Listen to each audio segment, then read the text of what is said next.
I mean, you can literally do isometrics in the woods with a tree, or if you just so happen to be lucky to have a hunting cabin right next to you. Hip abduction. Both hips are operating right now. One's holding me upright, one's driving into the wall.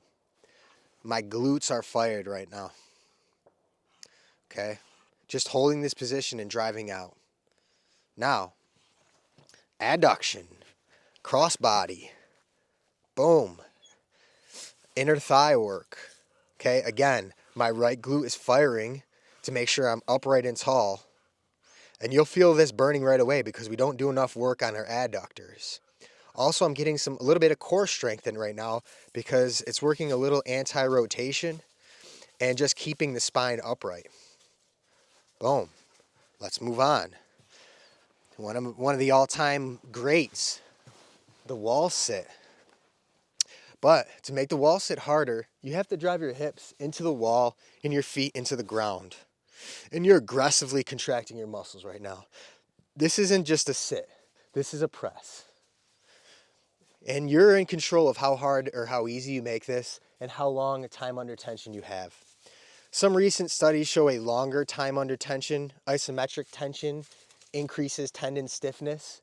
But either way, do it. 6 seconds to 45 seconds to 60 seconds, whatever you want to do. Heck, if you want to just be crazy, do a 3-minute wall sit. Okay, moving on.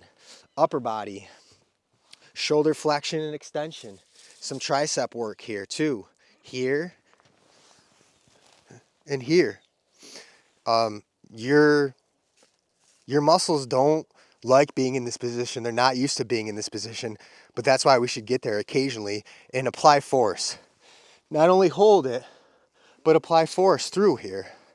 You know, you see people doing this with bands a lot, and that's fantastic. However, the bands go from light, no resistance, to too much resistance too quickly.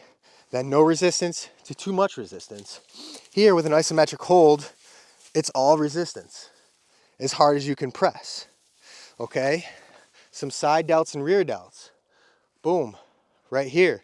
My heart rate is going up right now. Maybe that's because I had 3 Utica clubs last night, and I also had a Dunkin' Donuts coffee this morning with some cream and sugar in it. It is what it is.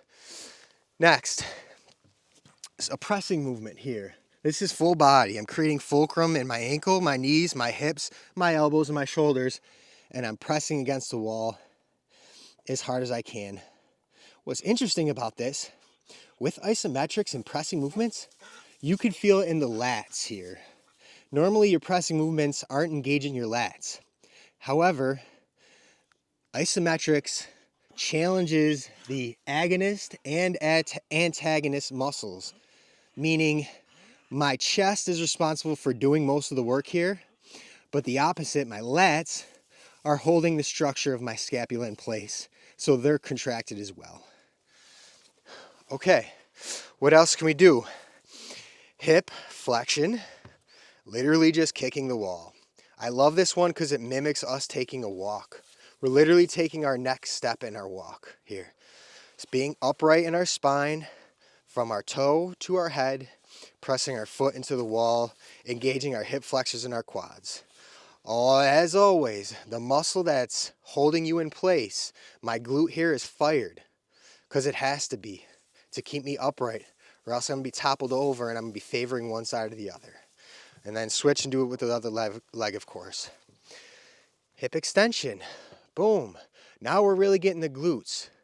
The glutes are responsible for extension and external rotation here. So you want to think about externally rotating the knee out towards you, towards the camera, and standing tall. And what I like to tell my clients on this is just contract your glute as hard as you can and see where your leg goes. You know, naturally your leg's gonna go at like a 45-degree angle out. It doesn't feel as much contracted here. This feels more like my low back, but right when I go out at an angle, boom, my glute is fully contracted right now. And then from that point, you just press it up against the wall. And I know this all looks so boring, but boring is simple, and simple is what we need to be doing. Especially on YouTube, like, everybody wants to see the next best thing, This is the next best thing, but it's extremely boring. Sorry about it. But I've fired up my hips, my hip flexors, my quads, my shoulders, my chest, my lats, all just now using a wall or a tree right here. And if you don't think this is fun enough to do as your exact workout protocol, just do it as a warm-up. Do it as a 5-minute warm-up, and you'll see how much it fires up everything in your body. And then go and do what you want to do after that. After that's up to you. Let this be the appetizer. What else can we do? Like if we're about to go sprinting here, right? Knee up, knee down, center of gravity's below us, and I'm driving my knee into the wall here. 45-degree angle like we're getting on a get off here. Everything's isometrically contracted. And we're just pressing in.